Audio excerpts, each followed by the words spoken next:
I'm using the internet. Yeah. I love that picture. It's one of my favorite pictures. I don't know that right picture. next to the one of the business guy just going, ha, business. I also don't know that picture. You don't... I thought that you had posted that picture on my wall one time on Facebook. I don't remember that. Many years ago. Yeah, or maybe back when I used else. the internet. Back when you actually used the internet. Ooh. Those days were quaint. That reminds me. Yeah. I think the number one tip for this episode is just don't use the internet. Nice. Bam. Podcast over. We already gave a good tip. That was easy. 3 seconds in. It was so easy, right? And nobody can say we took a long time to get to the actual... Yeah, I was reading like a book this morning. Boom. Right? Yeah. Like a physical one. Here's the thing. No viruses. Can't hack a book. Nobody stole my fingerprints from the book unless it's a way more advanced book that I knew.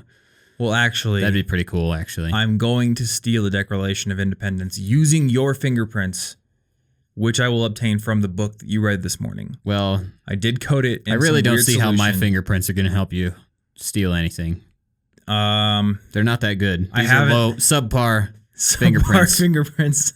Low access tier fingerprints. Yeah. Dang it. They don't get into anything. They get into like I thought I could just station. get anybody's fingerprints and then they'd let me in as long as they weren't mine. Yeah. That's what the machine does. It goes, these aren't your fingerprints. We'll let you in. You're crafty. We'll let you in. That's how it works. That's it. They just wanted you to be dedicated. Anna went to an anime convention last weekend and she showed me a picture of a guy who had a Nicolas Cage cosplay, but it's just his body was covered in pictures of Nicolas Cage's face, and his face was covered in the most crazy one. And then he had this giant staff scepter thing with the Declaration of Independence on it, like unfurled and pinned. It was great. I'm torn between thinking that's amazing and also thinking, why aren't we still hunter-gatherers? This is a question we posed last week. Yeah, this is what happens when we have time. You know, when we don't think we're about to be eaten by something and we're not starving, we build Nicolas Cage suits. And maybe that's godliness. Maybe that's what we're supposed to be doing. That is humanity ascending to its highest possible form. Who am I, a humble man, to know these answers? We could be building a Dyson sphere around the sun to harvest its energy and power our society forever. Like the fans that you can stick your hand through? Is that the same? I don't think so. Do they make stuff for the Earth? Things. I don't think it's actually that. You just put a Dyson fan around the Earth, and then the Earth gets its ions cooled. Yes. It gets its ions cooled. I think this is now a science podcast. I think yes. Yeah, this is very scientific. Neil deGrasse Tyson would be very, very impressed. I forgot how those. This is Star Talk now. You put a giant Dyson fan or one of those Dyson ball vacuums just around the Earth. Actually, turns out. Yeah. We build a giant Dyson ball vacuum in space. We put it on reverse, and we just like blow a stream of air over the Earth from space, right? Then we can build more windmills, and if we have constant wind from the reverse space vacuum, we can generate infinite power. Yeah. Don't ask me how we're powering the vacuum in the first place. Spiral power. I haven't thought about that. No, the Dyson sphere was proposed and popularized by Freeman Dyson, who's a physicist, and I do not believe the founder of the Dyson company that makes those weird hand dryers and such. Nice try. Yeah. I try to bring the top level of education to this podcast. Well, you know, this is the ultimate educational podcast. We have to go cross-discipline sometimes. We can't always just talk about study tips. Sometimes you got to know about space vacuums. Yeah. It's important. All right. This week, we're going to get nerdy. I wanted to do an episode on how to secure yourself online, how basically to not get hacked, how to computer. Yeah, security's for nerds. Security is for nerds. All the cool jocks just let themselves get hacked. That is true, yeah. That is what the cool kids are doing these days, getting hacked. Yep. I mean, that is kind of true, given that you have like the set of everyone getting hacked. So therefore, the cool kids within that set are getting hacked. Ergo, cool kids get hacked. That's true. So get hacked if you want to be cool. Yeah. That sounds like a logical fallacy to me. Yeah, but that sounds like something a nerd would say, therefore really, not cool. It's like a weak syllogism, which is also something a nerd would say. Dang it. Get out of here with your syllables. I'm sorry. I'm just not cool enough for this podcast. Okay, but yes. So episode 3 of the College Info Geek podcast, which was released That is what, the 80s? 4 is years that back in the 80s? I think back in the 80s, back when I had a mullet, back when I was Hacker Man and I wore my Nintendo Power Glove to type faster. I want a Nintendo Power Glove. You can't get them. They're very expensive these days. I looked after I watched Kung Fury. I'll steal them using my fingerprints. Using your own fingerprints. Done. They'll never think to look there. No, they'll think that I used my own as somebody else, so it's the perfect crime. Well, yeah, fingerprint analysis. Basically, when you're at a crime scene, you find a fingerprint, and all right, this person didn't do it. Because clearly anybody stupid enough to leave fingerprints would have faked somebody else's fingerprints. Come on, I'm not that dumb defense. Yeah, exactly. And it works every time. You really think I would be that stupid? You guys are underestimating me. Jeez. Yeah, and then they're like, clearly he's too smart for this. If I was really going to rob the bank, here's exactly what I would do. Here's the file on my computer where I laid it out. Yeah, here's a book about how I would have done the murders.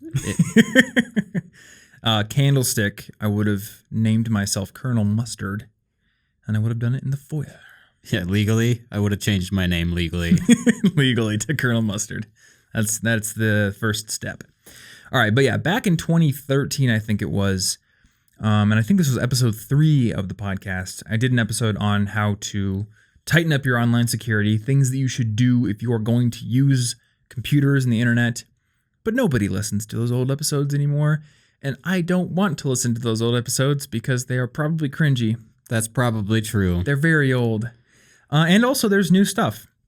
I doubt that episode was comprehensive in everything I want to cover here.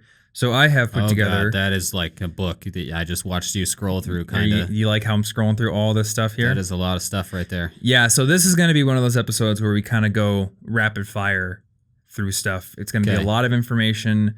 We're probably not going to do too much more talking about stealing fingerprints and cosplaying Nicolas Cage. Let's do some securities. Yeah, because I want to give you guys like a good comprehensive overview of how to secure your online life. We're going to go through quite a few things. So, the first thing I wanted to start with is basically just I want to put out there that there is no such thing as perfect security. Yeah, that's a good thing to point out. Actually, I'm wrong. There is such a thing as perfect security. Is it death? It's quantum cryptography. But the problem is like perfect security assumes that you aren't using humans to run it. I suppose you could technically build a system where 2 machines communicated using like quantum cryptography.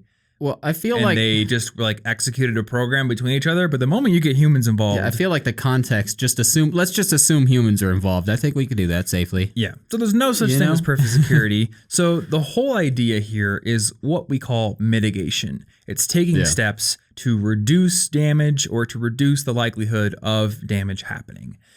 You're not guaranteeing that you are going to be protected. But on the other hand, I have heard a lot of people say things like, why should I care about security?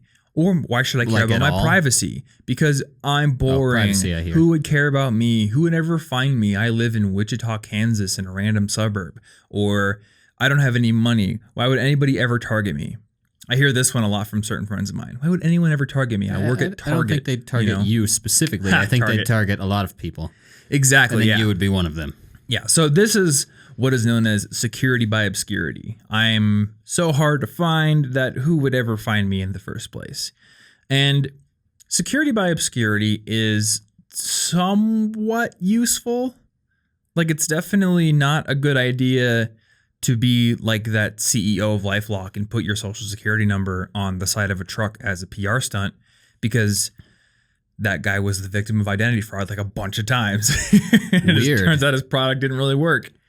And we could get into why social security numbers are a dumb system in the first place in a different episode.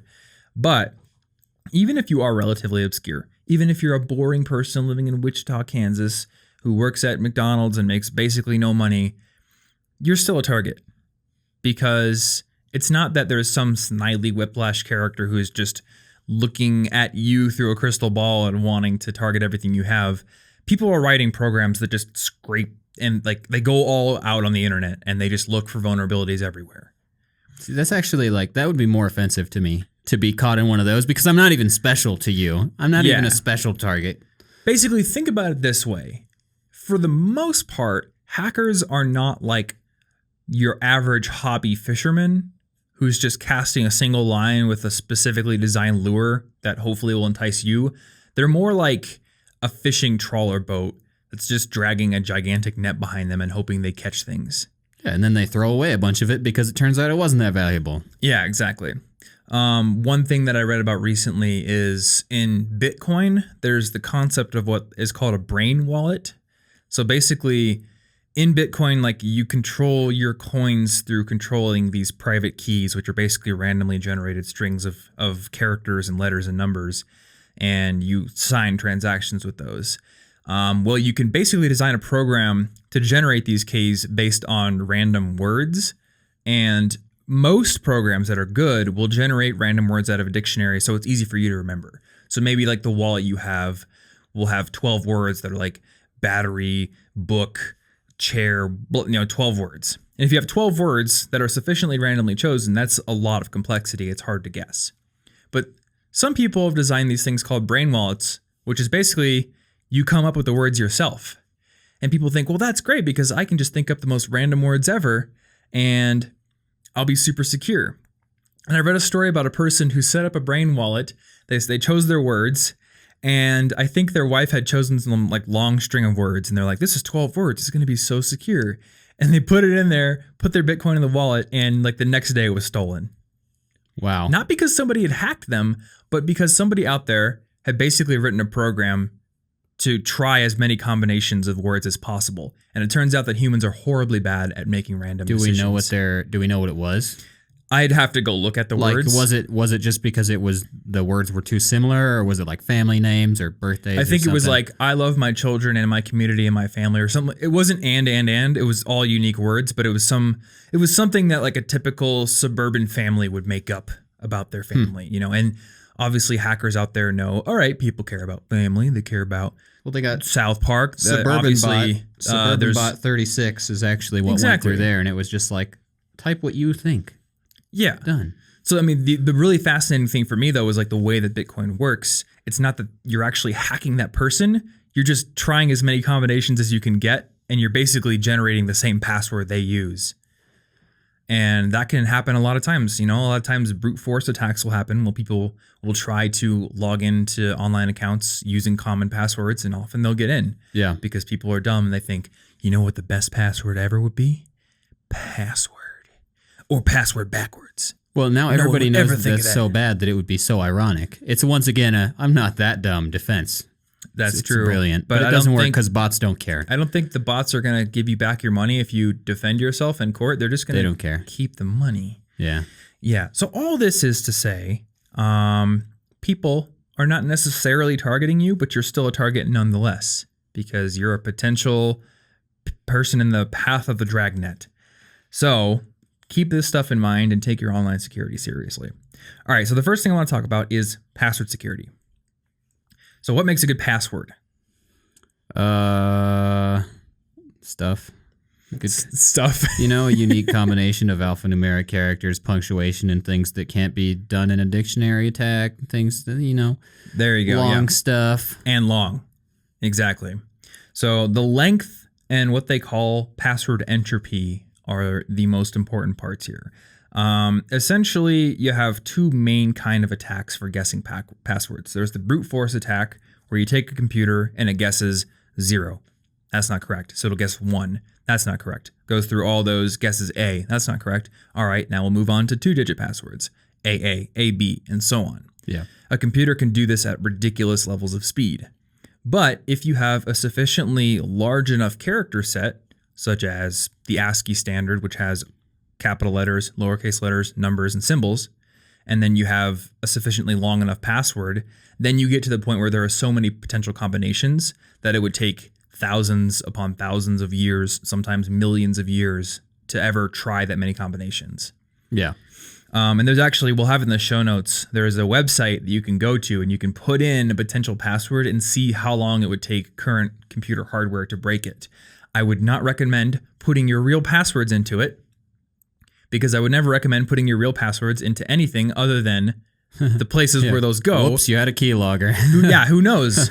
Who knows if that person set up that website to collect passwords? I don't think they did, but you can never trust anybody. So, and the point is, It's just the length. As you type in more characters, as long as it's not 11111 or something really simplistic, you'll see the amount of time required to crack the password go up. You'd want the same number of stuff from different sets, because that's why you don't want only letters, because then it's the 26 different options. Yep. So you need the one of each set to make the options go up. Yeah, so you're just trying to increase the amount of combinations possible. There's also something called dictionary attacks, and this is where it will go through a dictionary looking for common words. And also, this is where some people who think they're clever get tripped up. The dictionary programs will look for common permutations of common words. Oh, yeah. So if my password is free, but I changed the E's to threes, I think I'm so clever, they have already coded that.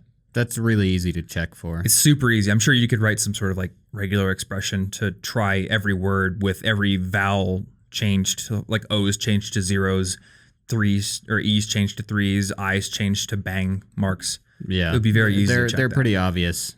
Yeah. So characters. Obviously a password that has a 3 instead of an E is more secure than just the straight up word, but it still could be insecure.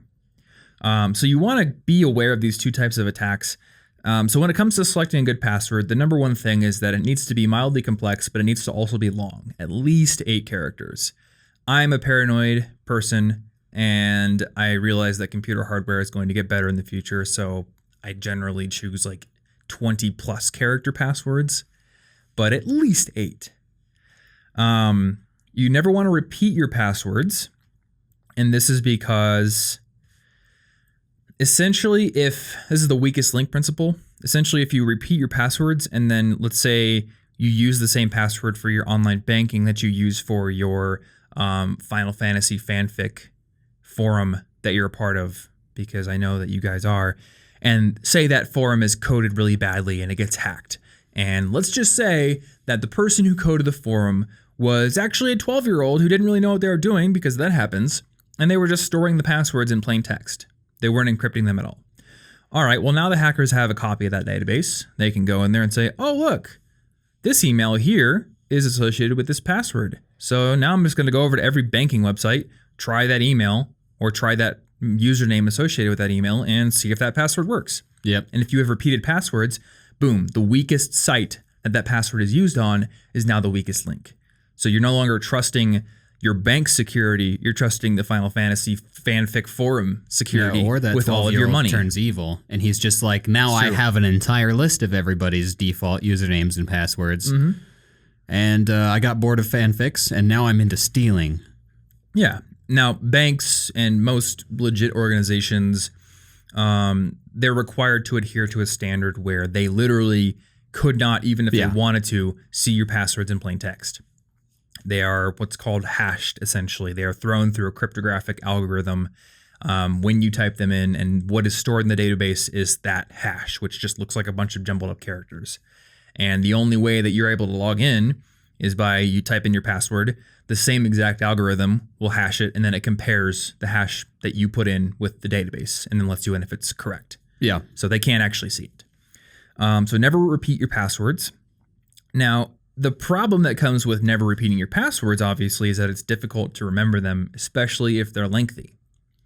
So you have a couple of different options here for making this easier to handle. Number one is kind of a mental hack, and this is what I would call like the prefix principle, using password like a prefix. So doing this, you could have a suitably complex, like maybe first half of the password that you do use repeatedly. So let's just say I've got a pair of headphones over there. So I use like headphone 986 and I maybe change some characters in that. So that's actually 12 characters right there.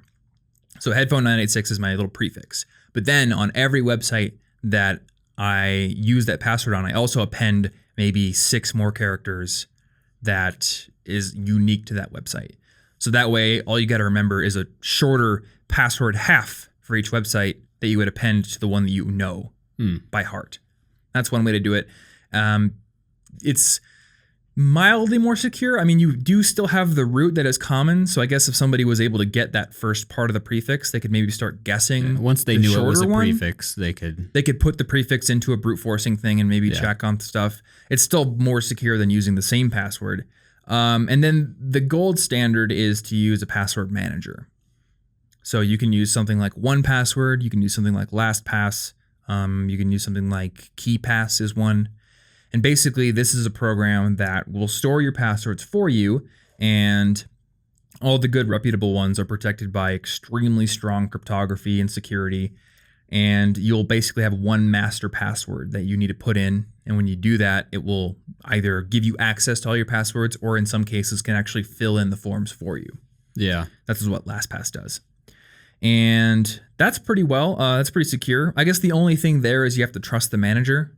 Yeah, you have to trust the manager, but also don't repeat even once the master password anywhere. Ever. Yeah. Ever. Yep, that's a bad idea. Because that would be pretty dumb if your master password for LastPass was your Facebook password. Yes. You know, you think, oh, I've only used it twice, but you used it in the most important place you could use it. So. Yep. Now, the one thing I do want to mention here is that passwords, like with LastPass, with KeyPass, with 1Password, it can generate secure passwords for you using pretty darn random algorithms. And this is good. So this is what I typically will do. Most websites, I have no idea what the password is. Yeah. It is some gigantic long string of characters. Obviously, you're not going to remember those characters. So if you do this, you do need to remember 2 passwords. You need to remember the password to your password manager, because they make it intentionally very difficult to get in if you forget the master password, which makes a lot of sense. And you need to remember the password to your email account, because every online account that you use, if you forget your password and do a password reset, it's going to go to your email. Yeah. So if you don't have access to your email, well, now you're locked out for good. And you want to keep your email secure too, because somebody else could try resetting your passwords if they got into your email. So we're going to talk about email in a second, or later in the episode here. I do have some stuff about email. Cool. That's very important.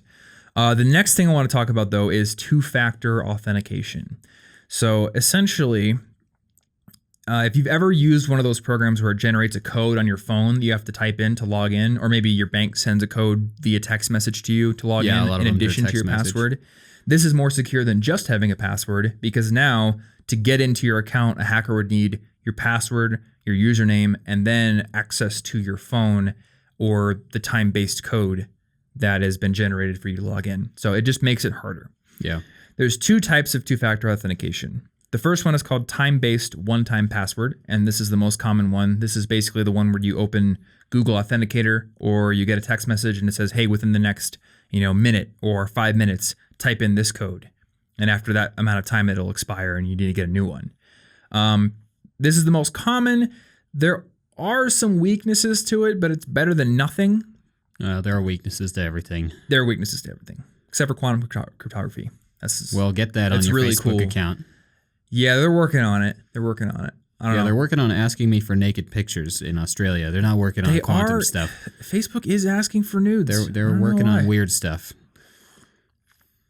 Some researchers are working on the quantum stuff, and it's really cool, but it's a topic for another time. The other one is called universal second factor. This uses what's called public key cryptography, and you can Google that, or I can put some links in the show notes or something. We don't have time to explain how that works. But essentially, it's more secure, and YubiKey is a good example of this. They actually send you a hardware key that you maybe keep on your keychain or somewhere secure, and you'd have to plug it into your computer when you're logging in to authenticate. Yeah. So that's one thing.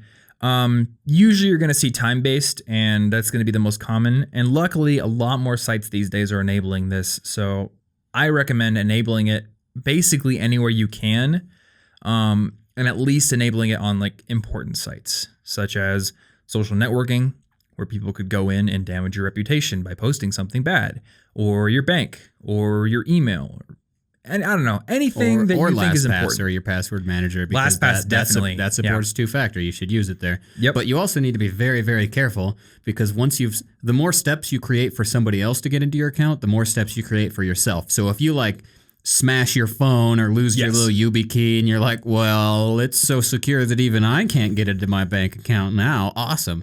Yep. So, I did want to talk about that.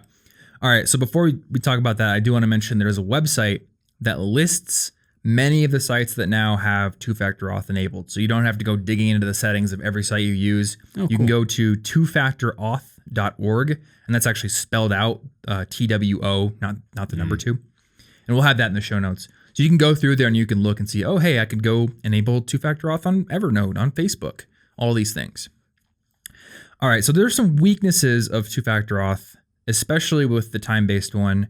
One of them is if you get your codes via SMS, like text messages, that's potentially very weak. We're going to address that in the social engineering section.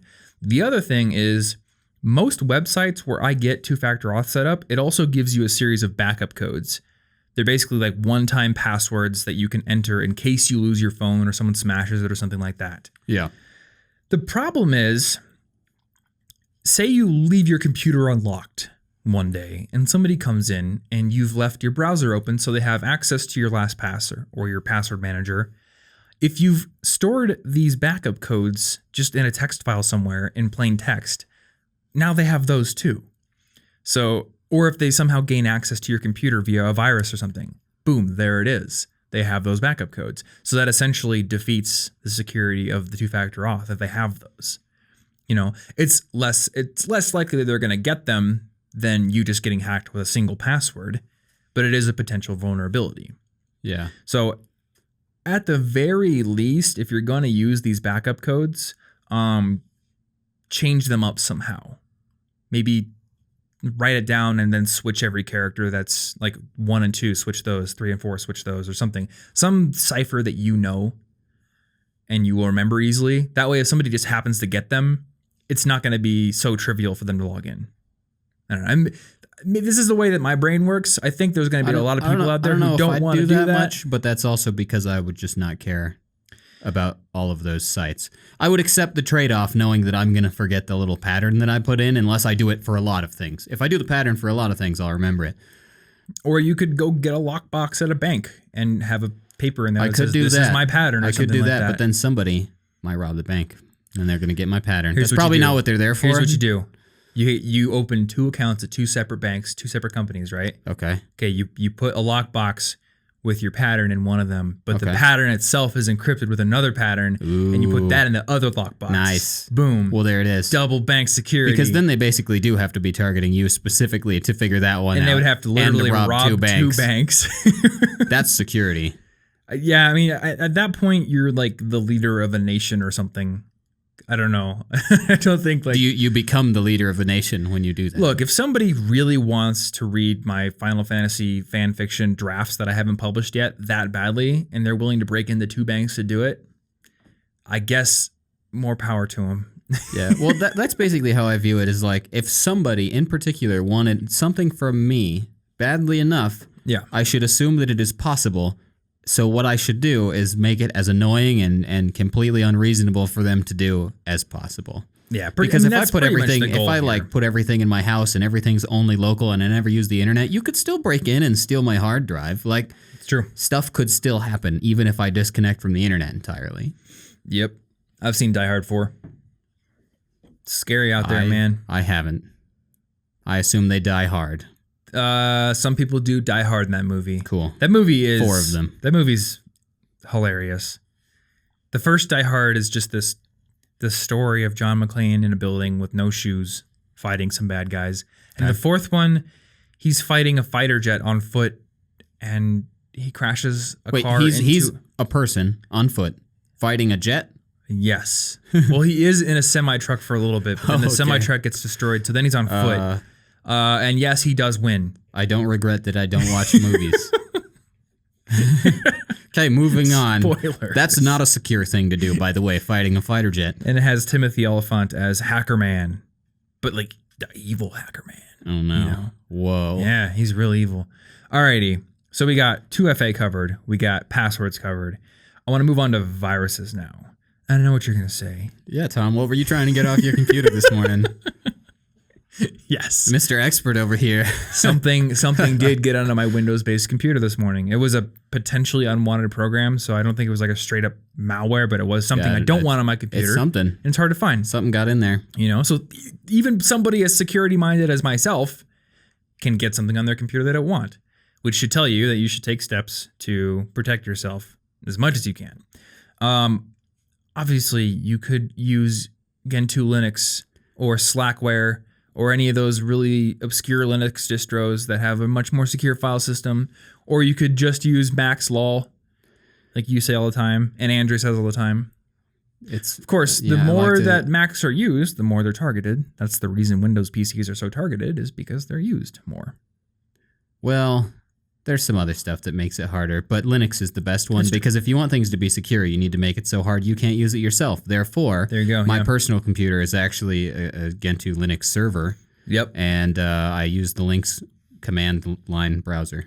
Well, I had some money, web needs. And I wanted no one to steal this money, so I actually put it in a lockbox, and then I encased that lockbox in molten steel, which I allowed to harden, buried that underground, filled that with concrete. Yeah, it's all a balance between like security and your own freedom. Yep. Yeah, it really is. That's the tough thing. Okay, so obviously using a Mac is more secure, and I did see one person online, I was reading a security article, and they said you could just buy a low-cost Chromebook for all of your browsing if you're just going to browse randomly, or you had certain shady things you wanted to look at on the internet. Maybe do it on a Chromebook that's or something. That's what a Chromebook's for. Didn't know that. Because it's much less likely to get infected, and you're maintaining an air gap between this computer where you do less serious browsing and this computer where your valuable things are stored, where you access your bank, stuff like that. I'm probably not going to go buy a Chromebook. You need a computer for each specific thing that you do on the internet. I don't want to do that, but that is an option. If you do use Windows, though, at least make sure your computer has an active antivirus. And the lucky thing is, if you have a up-to-date copy of Windows 7, 8, or 10, Windows Defender is on there. So that will help protect you from viruses.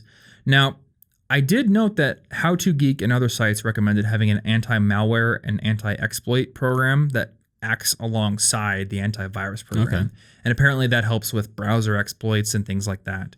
The one I use is Malwarebytes. I pay for it, but there is a free version that is still pretty good. Likes me some Malwarebytes. It's been trusted in the past. Yeah, we used to use that when I worked at the it hasn't really failed me. Yep. I mean, it detected those things. It's just there's some location on the computer that keeps reinstalling them every time Malwarebytes deletes them. So I have to go find where that is, which will be so much fun. But yeah, that can help. And then another thing that a lot of people often don't think of is using an ad blocker could potentially keep you more secure. Yes. And the reason for this is that a lot of sites are dumb and they don't just put ads up on their sites themselves. What they do is they go to these third parties who say, hey, we'll install this plugin on your site that will basically allow us to go out and sell advertising and then put it on your website algorithmically, which is really another way of saying, hey, we're going to put this box on your site that allows us to put whatever we want on it. Trust us, it's fine. And some people might have seen the tweet that I put out a couple of weeks ago where I brought up Yahoo Finance on my phone, and my Safari browser kept getting redirected to this really spammy website with a big pop-up on it. Well, that's because Yahoo Finance allows people to put these really spammy, malware-y ads on their website. Yeah, because they want money, I guess. And the thing is, even if it's a good ad provider, they could get hacked, and then like they could get hacked. Good sites. I've gotten malware on my old Android phone, like from just a webcomic that is usually fine, but they were like, oh, it turns out that somebody bad got into the ad service that we use. Yeah, so it's not like was it SMBC or something? It was either that or I don't really remember. But it's not like the author of that comic is going, no, it's just the ad provider who he has trusted to put good ads on. They've made a mistake. They made a mistake. Somebody down the line. Maybe the advertiser, tried to pull the wool over the ad provider's eyes. Bottom line is, you don't know who to trust. Yeah. So, and the thing is, back in 2015, there was a thing that happened where a Yahoo site had a malware-infected ad on it, and you didn't even have to click on it. It was just if you loaded it, it loaded something. So an ad blocker can actually prevent these things from ever loading, pretty much. There are several. There's uBlock Origin. There is AdBlock. There's AdBlock Plus. I don't really know what the difference is between most of them. I use uBlock Origin. And the thing is, obviously, sites kind of live and die off of advertising. It's how they make their money. So my suggestion is use it by default, and then if you have a website that you trust and want to support, whitelist that site. Yeah. Because there's a trade-off. You want to support the sites that you use and like, but you also want to protect yourself. So by choosing to go with ad block by default, if you happen to Google something randomly and you go to a random site, now that site has less of a chance of doing something. And then if you really like How to Geek or you really like Reddit or some other site that does use ads, go ahead and whitelist them. Yeah. You know, it doesn't guarantee they're never going to get an affected ad, but you're at least massively reducing the pool of websites that you're exposing yourself to. So that's one thing to do. And then lastly, be careful what you install. I don't think I installed anything that put those things on my computer. I honestly think it's something my brother installed and then it put it. Yeah, the Chrome sync thing happened. My brother did it. Yeah, my brother. It was my little brother. He came in here and I don't know what he was doing on the computer, Mom. Dude, there are viruses all over the place now. Little brothers wasn't me. Do that all the time. They do. They do everything. They also mess you up while you're playing video games. You can't focus and then you lose. I know, right? Like I was gonna beat Ninja Gaiden on hard mode without even taking one hit, but my brother came in and started watching me and just too much pressure. Yeah, he was messing me up. Get out. But yeah, like stuff comes alongside the stuff you install. Yes. I got something from a Chrome extension once that was like very similarly named to the legit one and had enough installs, probably from bots or something or people being tricked so that it looked legit. And I was like, oh, it's that. Then I was like, what do I keep getting these pop-ups that I did not ask for? Yep. And then I uninstalled it. It's fine. Looks like that was a fake one. Like you saying yes to things is the most dangerous thing for your security because you are the last defense. Yeah. And let me tell you, if you download free software, in any case where you're using something for free, you're the product. Yeah, so a lot of them at least come with a little bit like default checked. We're also installing this little toolbar thing. Yep. And it's default checked. So this is what they call a dark pattern, where the obvious UI or UX pattern would be to have it unchecked by default, and then you could choose to check it if you want. But obviously nobody wants to check the installation of crapware in their computer, so they're going to have it checked by default in really small text that's hard to see. So you're installing whatever free little music player or something you want, and are you cool if we install this pop-up generating program on your computer too? Okay, cool, we did it. Yeah. know? And software developers can make bank doing this. Like I've read somewhere that with some of these, they'll pay them like $2 per install. You know, and on a free piece of software that millions of people are downloading, that can be pretty profitable. It's pretty good. So just keep an eye out for that stuff. Keep an eye out for Chrome extensions as well. A lot of times when you go to install a Chrome extension, it'll say, this extension can read and manage your data on all websites. Yeah, it tells you the permissions. Take that seriously. You know, maybe some extensions are fine and you're willing to take that risk, but if it's, you know, it just pops up a little picture of a baby that's cute in the corner, but it says it can read all data on websites. Yeah, you got to be like, okay, what's the logic? Why does it need that permission? It looks like it doesn't need that permission. Yeah. I could probably build this without using that permission. Therefore, I'm not going to give it my permission. Exactly. All right, so moving on here, I want to talk about social engineering. This is the most vulnerable part of any secure system, the human element. Yeah. Because people are so easily tricked, or they're lazy, or they fall into predictable patterns. I was reading about how the Enigma code was broken in World War II. So the Enigma was the German cipher that they used to encrypt their communications, which went over the radio. And there were several ways that this was broken, but one of the things was that every single morning they would send out around 6 a.m. a weather report. And in German, the word for weather is like Wetter, W-E-T-T-E-R. So that basically gave the analysis people in the UK and elsewhere a foothold. So now they could get all these encrypted messages and they had no idea what they said, but they could assume, all right, within probably the first 10 characters of this message, the word wetter is encrypted somewhere in here. So we kind of know what this is, or we have a good guess. And that enabled them to start breaking things. So it wasn't, I mean, the Enigma code did have some inherent security vulnerabilities itself, but the reason they were able to break it as soon as they were is because people were using it by repeating words. Yeah. And essentially introducing more vulnerabilities into the system. In 2012, I believe, there was a writer for Wired who got hacked because somebody called up his cell phone provider and basically impersonated them and said, hey, I'm I'm this guy, but I got a new phone. Can you switch my SIM card over to this phone? And boom, now he has that phone number. It actually happened to Boogie, a YouTuber. So I think he had his phone set as the recovery for his Gmail. So someone called Verizon or AT&T or whoever he used and said, "Hey, I'm Boogie. I just got a new phone. So can you switch to this SIM card for my phone number?" And boom, now if any recovery codes are sent to that phone number, it's sent to that person. Technology's the worst. It's real bad, isn't it? Because we can't handle it all ourselves. So we got to give it to giant companies that don't know us personally. Mm-hmm. And if you want to read about some really interesting social engineering stories, I have a couple of book recommendations. Kevin Mitnick's Ghost in the Wires is a really good, more modern one. And then Catch Me If You Can by Frank Abagnale is a great one.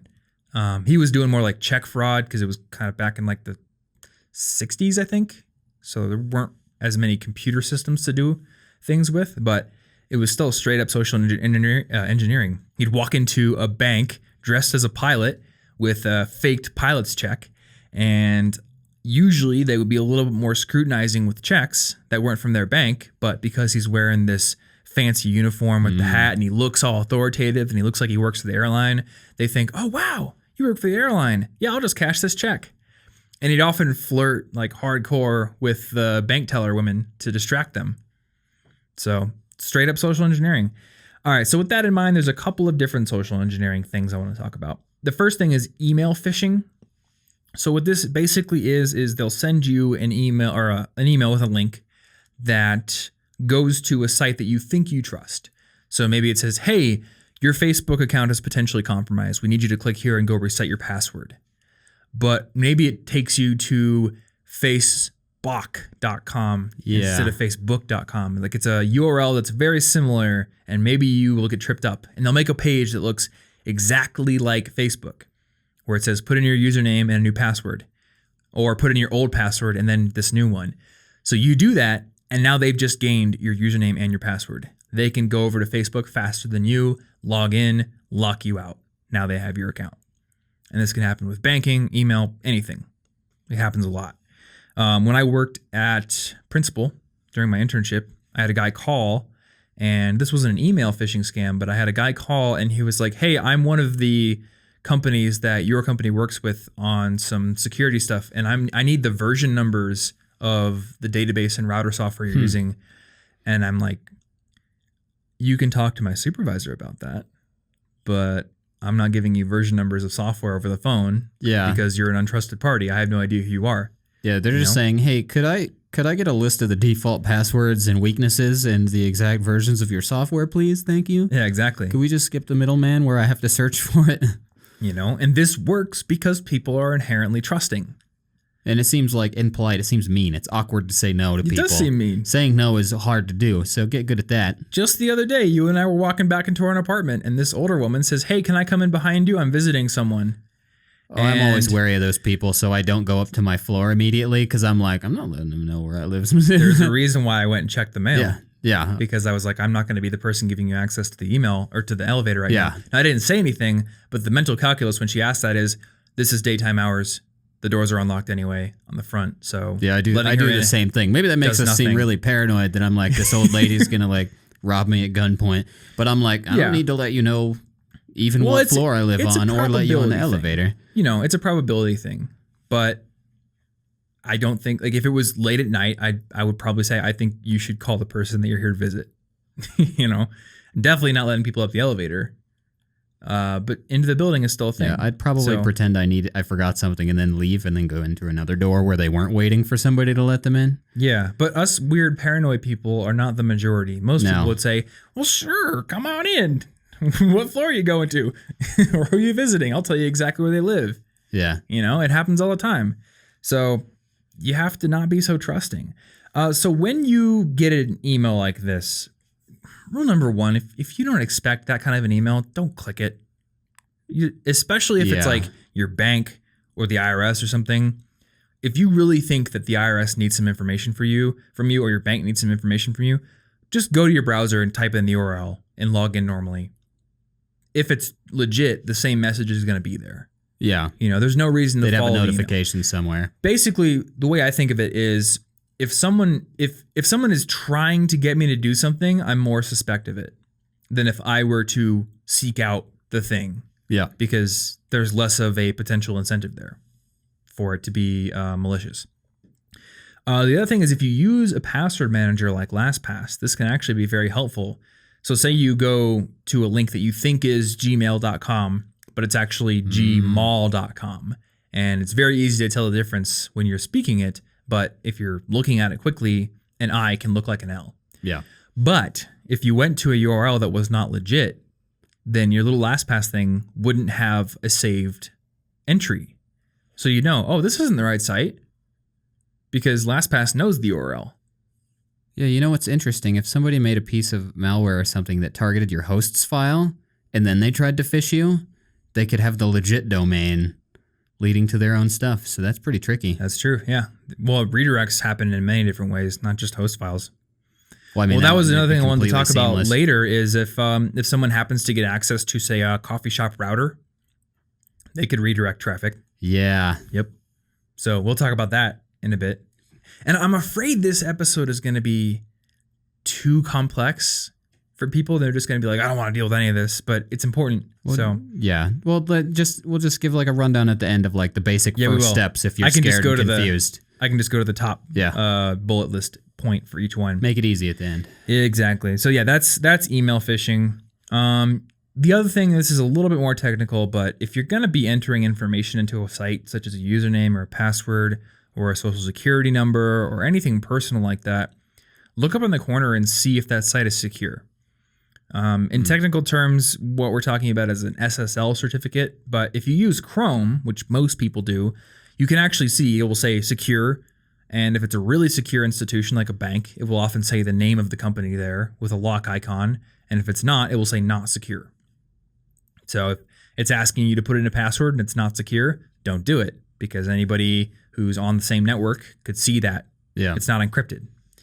All right. The other thing is I want to talk about is I guess I did talk about the SIM switch, right? Yeah, but I didn't talk about how to deal with it. All right. So another form of social engineering is somebody somehow gets your address or they get your phone number, they get your name, they get your birthday, they get your mom's maiden name. Really easy to find information, to be honest. Like if I really wanted your mom's maiden name, I know she lives in a certain city. I could go look at the county courthouse records for, housing deeds or something, and I could see her full name there. That's public information, really easy to find. And it's very dumb that websites often will ask you to set these secret questions based on I hate that those stuff are the like questions. That. What city did you grow up in? What's your mom's maiden name? Guess what? Everybody knows Everyone knows that. So actually, this is a tip I didn't write down, but when it comes to those secret questions, lie. Or you can use them as a second password. Use them as a second password. The way I do it is I'll use an honest answer, but I have a key phrase that goes before the honest answer. So at least you couldn't go look it up. You'd need to know the key phrase too. That increases the security. So what people will do is they'll find some piece of information about you that makes it very easy to convince somebody else that they are you. So then they'll call your phone company and they'll say, hey, I'm Martin Boehme. And they'll say, okay, can I ask you some questions to verify your identity, sir? Where were you born? What year were you born? Easy to find. Yeah. And then it's now they Fire think mixtape. Now they think I'm you. Can you spit the first 4 bars from your Fire mixtape? Yeah. Heck yes, I can. Duh. And then they'll say, I lost my phone, actually. I was riding the log ride at Adventureland and it fell into the pool. And I got a new one and I got a new SIM card in there. Can you associate my phone number with this new SIM card? Now they have your phone number. Yep. So any website that will allow you to recover your account by sending a code to your phone number, now that code's going to their phone number and they can own everything. So what you need to do is, at the very least, call your phone company and say, I don't want anybody to be able to make changes to my account unless they say a specific PIN number that is randomly generated that you only know. Not something that's based on your birthday or your social security number, anything like that. It needs to be random. Yeah. Or more secure, say, if anything's going to be changed in my account, I need to come in person to the store. With like an ID. With an ID and verify myself in person. That way they at least have to go, if at that point, somebody coming in to change something on your account, even if they were able to convince the store rep that they were you, they're on security cameras at that point. Kind of wish they're that was going to default. jail for a long time. It should be default. And I mean, more and more companies are moving towards policies like this as more social engineering attacks happen. Yeah. But a lot of times you got to proactively reach out and do this yourself. So you should do that.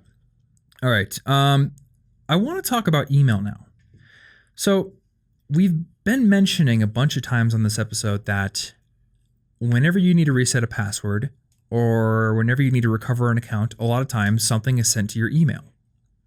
So essentially what your email is a recovery center, or in other terms, it's the keys to the kingdom. It's the backdoor method to get into everything. And because of that, why do we use our email addresses to communicate with other people and put our email addresses out there for the world to know what they are? It seems a little silly, right? So what I would recommend doing is having one email for your accounts and another email for communicating with other people and emailing back and forth.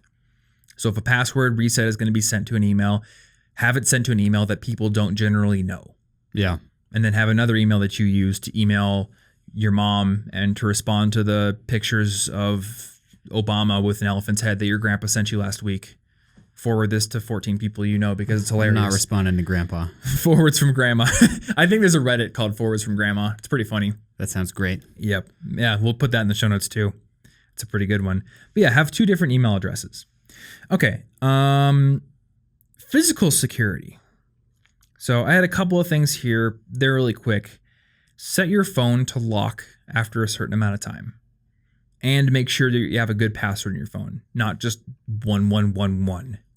Because again, if somebody gets their hands on your phone, they steal it or you drop it somewhere and they have it and it happens to be unlocked, well, now they have your two-factor auth code device because maybe you have the app on there like Google Authenticator, or if you have any sites that send you text messages, they have it now, you know? Yeah. So make sure your phone is locked. I think with most smartphones, you can set it to actually wipe your phone if the password is put in incorrectly a number of times. So that's one thing to do. And if you back your phone up to iCloud or whatever Android has for that, then it's not such a big deal if your phone gets wiped. Yeah. You know, your phone was probably wiped if it got lost anyway. I don't know. Maybe you have Find My iPhone on, but that's not perfect it's safer solution. to just assume that it's gone. Yeah, assume that it's gone and rest assured that the data is gone with it, not that it's in the hands of somebody else. Okay, public Wi-Fi is the next one. In general, don't do your taxes and your banking on public Wi-Fi because, again, even though websites use SSL, which means your communications are encrypted, somebody could own the router. Somebody could be redirecting you to phishing sites and you could just slip up once and put your password into something that looks like your bank website. Who knows? Be really wary of networks like free airport Wi-Fi, anything like that. Any network that seems to be enticing you to click on it, you probably shouldn't click on it. Yeah. What I'll usually do is if I'm at an airport, I will actually go on my phone and Google what the official airport Wi-Fi is, just to make sure. And if I'm at a coffee shop, Starbucks, it's Starbucks. Google Starbucks, always. If it's like an independent coffee shop, I'll usually ask the barista. I usually have to ask the barista for the password anyway. So at least then you know you're not getting onto somebody's hotspot they set up just to sniff your traffic. In my community college, somebody did that because like the school Wi-Fi's were the like name 1 and name 2 depending on what building you were in, and they just made one that was name 3 and they were running it from their phone and they were bragging about it in class. Weren't you saying that person was like, he was saying if anybody gets taken in by this, they deserve it because they're stupid? Yeah. Yeah, that guy's a dirtbag. Yeah, I believe he was punished and not recommended for many things. That's probably good. But yeah, people are out there doing that in your college classrooms. You know, there's a great example of it. So make sure you trust the Wi-Fi network you're getting on. I can set it up on my phone right now. I could just mimic your Wi-Fi name and bam. It's pretty easy. Actually, there's a podcast. What is it called? I think the podcast might be called Hacked or something like that. We'll have it in the show notes. It's a podcast put out by McAfee, and it's actually a pretty well-produced show where every episode the host actually goes through and demonstrates and often will do or get an expert to do some of these hacks and attacks to show how they work. Interesting. And one of the ones that happened is they actually went into a coffee shop. They got the blessing of the owner to set up a network that looked exactly like the coffee shop's network. I think they maybe had like snuck into the back and unplugged the router for the real one and then set up their own. So all these people are connecting, and some of the traffic's encrypted, but some of it's not. And and there's also something called traffic analysis, which is basically the practice of not reading the traffic because it is encrypted, but reading the metadata around it. How often is somebody connecting to this IP address? Okay, well, maybe I could infer from that certain things. And any information people gain about you could potentially be used in tandem with other information from other sources to be useful. Yeah. The British did this a lot in World War II. They couldn't read a lot of Enigma messages, but they could tell where they were going to, or they could see certain patterns of repetition in how the Morse code was tapped out. So they know, okay, this guy is on break or something, or we can tell this guy is broadcasting from this station. There was all this like location data they could use. And I think they were actually able, there was a story from World War I where they were able to use like this traffic analysis to actually figure out where a huge attack was going to be launched. And that saved a lot of people's lives. Nice. And possibly contributed to the victory of the Allies. So yeah, there's a lot that can be done there. All right. The other thing here with public Wi-Fi is you could consider using a VPN, which is a virtual private network. It basically makes sure that all traffic that you're sending out is encrypted. And there's one called Private Internet Access. There are some others out there that I can't remember the names of. Tunnel Bear is one, I think. That sounds cute. I like it. It has a bear. Yeah, there you go. Look at that cute little tunnel bear. What's he doing in there? Bear. Yeah. All right, so I have two more. All right. Two more. One, this is more on the financial side, but monitor your credit and your credit cards. Because, as many of you probably know, Equifax recently got hacked. Because their data security practices were downright stupid. And should have been criminal. But I guess they're not, because too big to be punished, am I right? Too big to fail, I guess. But 145 million Americans' personal information was compromised, and when it's like half of the nation's information is compromised, and there's no trustworthy way to verify that you are or are not, then you are. That's the safest. It's safer assumption to assume. So anybody who lives in America should assume that your social security number, your credit history, your address, anything is just out there, able to be bought by hackers and whoever. Yeah. You have to assume that. So when it comes to your credit, again, people can use this information to open a credit account in your name, to open a credit card, to get a loan. And a lot of times when your identity is stolen like this, it can be really difficult to deal with. So you want to make sure you're catching it when it happens and keeping an eye on stuff. So an easy way to do this is to use a service called Credit Karma, creditkarma.com. And on that website, you can actually check your credit score basically whenever you want for free. They don't charge you, which is why I like Credit Karma, because a lot of these other sites do charge you. And you can also see the events that have impacted your credit. So if you go on there and you see somebody opened a loan and you're like, that wasn't me, well, now you can start notifying the credit agencies. Yeah. The other thing that has been recommended that you do is you actually freeze your credit at the three main agencies. There's Equifax, there's Experian, and TransUnion. You can actually freeze your credit there. So basically, no new accounts could be opened in your name until you call in and unfreeze it. I've heard this can cost like $10 potentially. Yeah, and you probably got to get through like a billion phone calls and administrative bureaucracy. It's not fair, but the world's not fair, I guess. And lastly, make sure you're backing up your files. This is less of like a hacking thing and more of just a general good advice thing. But I was in the library at Iowa State during my sophomore year, and this is when I worked for the IT services. And I was sitting next to this girl, and I watched as her MacBook basically died. Oh, no. And we sat there trying to get it working, and we couldn't. So I said, okay, do you have your files and homework and everything backed up anywhere? Nope. It was gone. All her homework, everything she'd done, gone. Unless maybe she was able to go to a data recovery specialist and have them recover the hard drive. Maybe that happened if I didn't know. But as far as we were aware, she'd lost everything. because she never backed up. So make sure you're backing your stuff up. At the very least, you can use like Google Backup and Sync or Dropbox and keep your main files in sync to the cloud.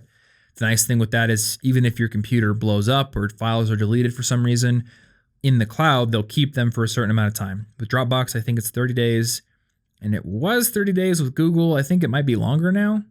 I was trying to look this up, and they don't really say anymore. They just say on their help page, we keep your files for a certain amount of time, so good. We can recover them. Yeah, I don't know how you feel about them keeping your files for a certain amount of time. I don't know. If you don't trust Google, you can at least do... I don't trust anyone. I Ron Swanson it. No, there I don't. There you go. Well, I mean, if you that's wanted, a little hard. If you wanted the Ron Swanson... Well, I do remember Ron Swanson just throwing his computer in the trash. Yeah. Because of Facebook or something. You got to give up a lot of freedom to get that much security, so... If you really cared about not having your data stored by another company, you could at the very least back your stuff up to a new hard drive every so often and then keep that hard drive at a bank lockbox or something. Don't keep it next to your computer because then if your house burns down, you burned down the hard drive and the computer, so the backup didn't mean anything. A local backup, meaning local where you are, is more secure than no backup. But if anything happens to where you live, it's gone. But it only guards against a certain tier of things that can happen. So. Exactly. So, and I think a lot of companies will do local backup and offsite backup as like a redundancy strategy, but at the very least have offsite. Yeah. And I think that was it. I already talked about my hilarious 2-bank lockbox system for perfect security, but yes, that's ridiculous. I will be setting that up later today. There you go. Yeah, I'm doing a chain of like 7 banks. The more banks you get in there, 7, it's like Horcruxes now. You're basically immortal. Why didn't he just do that? He should have just put all the Horcruxes in like little bank deposit. They wouldn't just like a bunch of different Muggle banks, you know? They wouldn't have looked in Muggle banks. That is true. I wonder if Harry Potter would have had an easier or harder time breaking into Muggle. Actually, it would have been easier. They could apparate. They just got to find them. You just got to know it's there. That is true. That's a lot of obscurity. They ignore that world entirely. That's true. Actually, it's pretty obvious that so much obscurity. Oh, it's in Gringotts. Yeah. Well, that's easy. Okay. But yeah, I guess if it was in it's in US Salt Bank. Lake City. Yeah. Somewhere. It's in a credit union. Like, why do you have a credit union? I like to support local. Yeah. You know, Dark Lord he likes local stuff. The Dark Lord is not so bad, actually. He supports local businesses. That's fine. It's a good idea. But so what's like at least an easy first step, if not a full rundown? Because this is a big, scary, the world's out to get you, be overwhelmed podcast. This is big and scary. All right, so let me just give like a high level overview and the first steps for each of these. Password security. At the very least, make sure you're not using the same password at multiple sites. And make a list of the important sites like your online banking, your email, stuff like that. Go set a good secure password for those. Maybe it's something you know. There's an XKCD comic that said like a password like correct horse battery staple is actually pretty secure because it's really long. Now I will point out correct horse battery staple specifically is a horrible password because everyone knows about that comic now. You know, if you think it's too clever to be thought out, then it's probably exactly clever enough to be found out. Yeah, but it could be haircut, boy band, hot rod, Andy Samberg, and you remember that, but that's a really long password. Yeah. So that could be pretty secure. So at least do that. A password manager, though, is probably the easiest and most secure thing to start doing. Put 2-factor authentication on your important accounts, at least your bank, at least your email, stuff like that. Make sure your computer's secure with antivirus and anti-malware software. Let's see here. The social engineering stuff is something to definitely keep in mind. I know calling your phone company and setting up a PIN is a bit more of a higher effort thing than changing your password, but it's still probably worth doing. Let's see here. Consider having a second email for your correspondence and a main one for your password resets and stuff. Set your phone to lock after a good amount of time and make sure the password isn't just a bunch of ones. I know some of you have a bunch of ones as your password. And monitor your credit cards and back up your files with Dropbox or Google Drive /backup and sync. Yep. Yeah. So, and maybe we should just have like a breakdown in the show notes for this so people can look at it and maybe just have a little checklist of sorts. Yeah. So we'll put that in the show notes. We'll put the links. There are several links to resources that we mentioned here. So we'll have all those in the show notes, as well as timestamps for this podcast if you want to jump around and go to a certain section you weren't clear on. I know this was a very technical podcast, but I wanted to get it done. I wanted it to be in the library so people can go and protect themselves with these tips here. So this is episode 187. You can find our show notes over at cigpodcast.com/187, or if you're watching this on YouTube, the link in the description down below. You can go click on it and find those links. And among those links, you will also find a link to help rate and review this podcast on iTunes/Apple Podcasts. That's a great way to support this show. It bumps our rankings up over there, which is the #1 podcast platform. It's probably the #1 way people discover us.